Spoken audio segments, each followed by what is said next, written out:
इस शो में वयस्क और हिंसा संबंधी भाषा का प्रयोग किया गया है। इस शो का उद्देश्य किसी भी जीवित या मृत व्यक्ति, संस्थान, जाति, समुदाय, धर्म को ठेस पहुंचाना या अपमान करना नहीं है। यह पूरी तरह से काल्पनिक कहानी है। यदि किसी व्यक्ति, व्यवसाय, संस्थान या घटना से कोई समानता पाई जाती है तो यह मात्र संयोग होगा। नियति को होश तब आता है जब कोई आवाज़ उसे पुकारते हुए कहता है, हेलो मिस, आप यहाँ ऐसे खड़ी क्यों हैं? नियति ने झटके से अपनी आंखें खोलीं और चारों तरफ देखा। लिफ्ट पूरी तरह खाली थी और उसके सामने एक नौजवान खड़ा था जिसके हाथों में फाइलों का ढेर था। उसका चेहरा बिना किसी भाव के था, बस वह नियति को एकटक देख रहा था। नियति कंफ्यूज होकर इधर उधर देखती है, फिर नौजवान को साइड करते हुए कहती है, लगता है मैं सपना देख रही थी, लेकिन सपना कैसे हो सकता है? मैंने तो सब कुछ महसूस किया था। हे भगवान, आपने तो कहीं सच में विलन को नहीं भेजा जो मैंने मजाक में कह दिया था। यह सच था या सपना? हाय, मेरा सिर फटा जा रहा है। ये सब क्या हो रहा है मेरे साथ? नियति बड़बड़ाती हुई वहाँ से आगे बढ़ने लगी।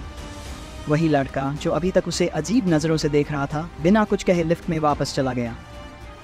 नियति जब बाहर आई तो सामने इतनी सारी लड़कियों को देखकर दंग रह गई। उसे अंदाज़ा भी नहीं था कि इंटरव्यू के लिए इतनी बड़ी भीड़ होगी। सबसे चौंकाने वाली बात यह थी कि सभी लड़कियों ने सेम ब्लैक स्कर्ट और वाइट शर्ट पहनी थी, जिसमें 2 बटन खुले हुए थे और उनके क्लीवेज साफ नज़र आ रहे थे। ब्लैक स्कर्ट घुटनों से ऊपर थी, जिससे उनकी थाइज साफ साफ दिखाई दे रही थी। कुछ लड़कियों के कपड़े तो इतने छोटे थे कि उनके प्राइवेट पार्ट्स तक झलक रहे थे। नियति ये सब देखकर खुद से बुदबुदाई, हे भगवान, ये मैं क्या देख रही हूँ? इतनी अजीब लड़कियाँ, ऊपर से इन्होंने अंदर कुछ पहना भी नहीं है। ये लड़कियाँ यहाँ आई कैसे? नियति की आंखें बार बार उन लड़कियों पर जाकर टिक रही थीं। वह अपने आप से बातें कर ही रही थी कि तभी उसके सामने एक और लड़की आकर खड़ी हो गई। उस लड़की ने फुल ब्लैक पैंट और वाइट शर्ट पहनी हुई थी। नियति ने पहले उसकी ड्रेस को देखा, फिर एक राहत की सांस ली और कहा, चलो, कोई तो है जिसने खुद को ठीक से ढक रखा है।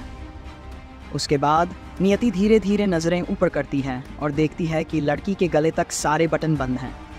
फिर उसने लड़की के चेहरे की तरफ देखा। लड़की का चेहरा बेहद खूबसूरत था, बिना किसी मेकअप के। सिर्फ हल्की पिंक लिपस्टिक उसके होंठों पर थी। नियति लड़की की सुंदरता में खो गई और उसकी तारीफ़ें करने लगी, मगर लड़की बस बिना किसी भाव के उसे देखती रही। आखिरकार लड़की ने सख्त आवाज़ में कहा, आप यहाँ इंटरव्यू देने आई हैं? तो कृपया इंटरव्यू पर ध्यान दें, किसी की तारीफ़ पर नहीं। नियति तुरंत चुप हो गई और लड़की को बस देखती रही। तभी लड़की ने एक ड्रेस उसकी तरफ बढ़ाते हुए कहा, अगर आप इंटरव्यू देने आई हैं तो कृपया इसे पहन लें। इंटरव्यू आपको इसी ड्रेस में देना होगा, नहीं तो आप इंटरव्यू नहीं दे पाएंगी। आप चाहें तो अभी यहाँ से जा सकती हैं। नियति थोड़ी हैरान रह गई। उसने कपड़े को हाथ में लेकर देखा। ब्लैक शॉर्ट स्कर्ट और वाइट शर्ट, बिल्कुल वैसी ही ड्रेस जैसी उन लड़कियों ने पहनी थी। नियति ने हैरानी से पूछा, क्या आप यकीन से कह रही हैं कि मुझे ये पहनना ही होगा और बिना इसे पहने मैं इंटरव्यू नहीं दे सकती? लड़की हल्की सी मुस्कुराई और बोली, जी हाँ, अगर आपको इंटरव्यू देना है तो यही पहनना होगा और आपके पास कोई दूसरा विकल्प नहीं है।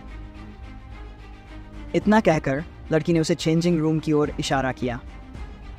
नियति एक बार चेंजिंग रूम की तरफ देखती है, फिर लड़की की ओर मुड़कर कहती है, वैसे तुम्हारा क्या भरोसा? इतना छोटा कपड़ा पहनने के लिए तुम हमें मजबूर कर रही हो, और क्या पता चेंजिंग रूम में हिडन कैमरा लगा हो। क्या तुम हमें ब्लैकमेल करने का प्लान बना रही हो? नियति की आवाज़ में गुस्सा था। हमें तुम पर भरोसा नहीं है और ऐसी नौकरी भी नहीं चाहिए। अगर ये करना पड़े तो भूखे मरना बेहतर है।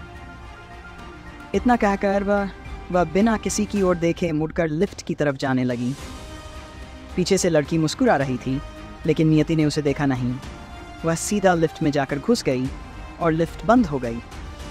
पीछे लड़की ने उन सारी लड़कियों की ओर देखा जिन्हें देखकर अब उसकी आंखों में घिन साफ छलक रही थी। सारी लड़कियां सिर झुकाए अपने नंबर का इंतज़ार कर रही थीं। कोई मजबूरी में यहाँ था तो कोई और मकसद लेकर। लड़की बिना कुछ कहे वहाँ से चली गई। उधर लिफ्ट में पहुँचते ही नियति फिर से उलझन में पड़ गई, क्योंकि उसे ग्राउंड फ्लोर का बटन समझ नहीं आ रहा था। लिफ्ट के बटन इतने अजीब और उलझन भरे थे कि कुछ भी समझ पाना मुश्किल हो रहा था। इस बार भी नियति के पीछे कोई खड़ा था, मगर वह अपनी उलझन में इतनी खोई हुई थी कि उसने पीछे मुड़कर देखा ही नहीं। अचानक लिफ्ट का दरवाज़ा खुला और नियति को लगा कि वह ग्राउंड फ्लोर पर पहुंच गई है।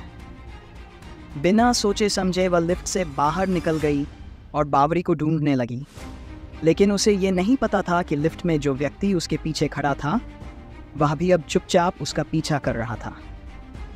आज के लिए इतना ही। लाइक, कमेंट और शेयर ज़रूर करें। अपने प्यारे प्यारे रिव्यू भी देते जाएं। भावना